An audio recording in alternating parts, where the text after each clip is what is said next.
Wesh la famille! Snitch 9 is back! Tekashi 6ix9ine est sorti de prison et son retour musical ne serait tardé. Et je peux même te dire que ça va se passer demain, un projet musical et un live sur Insta. Il a annoncé sur son compte Instagram qu'il fera un live vendredi 8 mai à 21h, heure européenne, et 3 p.m. heure américaine. Et même si on a tous un avis sur ce que Mr. 6ix9ine a fait à ses anciens camarades des Bloods, sachez qu'il y aura du monde sur ce live. Instagram va être en PLS, c'est moi qui vous le dis. Et peut-être même que le serveur va planter. Non, j'exagère. Bref, tout le monde attend ça, arrêtons de faire genre. Bon, alors on en était où de l'histoire de Tekashi? Petit retour en arrière.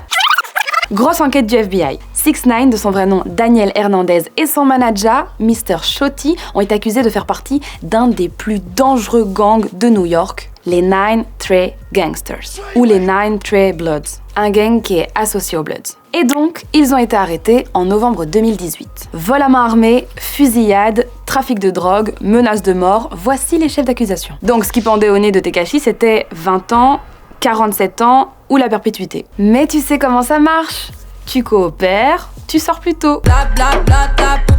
Donc, qu'est-ce qu'il a fait? Tu connais déjà la suite de l'histoire. Il a poucave plusieurs membres du gang 9 Trey Gangsters et même Trippie Redd. Ah, mais tu croyais qu'il n'y aurait pas de conséquences? Les conséquences négatives, c'est que sa mère, ses enfants et ses proches ont été menacés de mort, et puis il a pas mal d'ennemis dans le milieu aussi. Les conséquences positives pour lui, c'est qu'il est sorti. Et au bout d'1 an et demi seulement. D'après son avocat, Tekashi a réussi à prouver qu'il avait rejoint ce gang juste pour obtenir une street crédibilité dans la musique. Et ce fameux avocat a réussi aussi à le faire sortir un petit peu plus tôt en disant que comme il était asthmatique, il faudrait pas qu'il attrape le Covid-19. Et ça a marché. En tout cas, c'est peut-être la seule personne que ça a arrangé ce coronavirus. Bon, et là, on en est où? Eh ben, il a été libéré au début du mois d'avril, et avant ça, en prison, il a signé un contrat à 10 millions de dollars avec son ancien label pour 2 albums, un en anglais, un en espagnol. Alors évidemment, il s'est remis au boulot et il nous a annoncé, grâce à ça, sur Instagram, qu'il allait revenir le 8 mai, c'est-à-dire demain. Évidemment, quand tu vois ça, tu ne peux que penser qu'il s'agit de la date de son retour dans la musique. Faut savoir que le rappeur aux cheveux multicolores est en résidence surveillée. Ça veut dire qu'il est chez lui, mais qu'il peut pas aller trop loin. Mais il a quand même fait une demande auprès de la justice pour pouvoir à nouveau clipper, autorisé. Donc ça ne devrait plus tarder. Et donc comme je le disais tout à l'heure, en plus de ce projet musical qu'on attend, apparemment, demain, il revient avec un live. Oui, parce que l'homme aux 15 millions d'abonnés sur Instagram n'avait plus rien posté depuis novembre 2018. Par contre, il a pas intérêt à se dégonfler parce qu'il y a déjà 1 million de likes. Je suis obligée de faire une petite parenthèse sur sa relation tumultueuse avec 50 Cent. 50 Cent, c'est quand même celui qu'il avait pris sous son aile et qui aujourd'hui ne veut plus du tout travailler avec lui. En fait, 50 n'a pas validé sa poucaverie. Oui, je viens d'inventer ce mot. Et même s'il y a quelques semaines, il a quand même dit qu'il préférait 6ix9ine plutôt que son propre fils biologique. Bah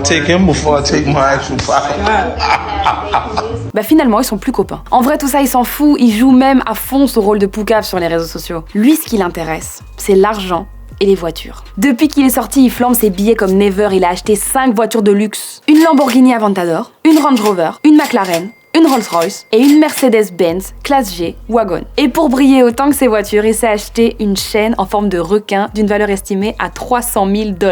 Là, en cette période de confinement, Instagram, c'est la plateforme pour les artistes. Et il l'a bien compris. À travers leurs lives, ils font des concours, des battles. Et en plus, c'est vraiment une bonne technique pour revenir dans le game. Bon, il a quand même snitch le monde entier. Est-ce qu'on peut quand même continuer à écouter sa musique? Bon, dis-le moi en commentaire, je te fais un gros bisou. Et à demain sur son live, ou pas. Alors, si tu kiffes Tarmac, n'hésite pas à t'abonner pour voir tous nos autres contenus. Et puis active la petite cloche pour voir toutes nos prochaines vidéos en avant-première. Et si ton petit truc à toi c'est les easy, je t'ai fait une petite playlist.